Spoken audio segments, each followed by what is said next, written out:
Les conclusions de l'enquête de la CNESST concernant l'électrocution d'un travailleur de la mine Éléonore à Radisson dans le nord du Québec en août dernier sont maintenant connues. Comme tout électricien, la plupart du temps, vont faire des vérifications visuelles avant les branchements. Malheureusement, l'électricien a ouvert et touché une phase avec une partie de son corps, puis l'autre partie étant sous tension, mise à la terre. Il y a eu électrocution. L'employé s'affairait à ajouter un câble entre une sous-station électrique et une foreuse sous terre.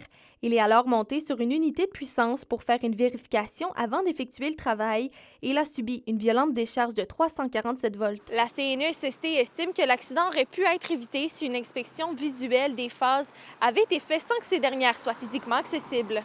Les phases sous tension auraient pu être facilement couvertes par un plexiglas ou inaccessibles, ou le courant aurait pu être tout simplement arrêté, cadenassé. Ça aurait pu être hors tension. Le panneau étant à la verticale, le travailleur a donc dû ouvrir le coffret de branchement et a placé son pouce gauche sur une entrée et celui-ci a eu un contact avec une phase sous tension. C'est plus facile d'ouvrir un panneau à la verticale sans être penché au-dessus.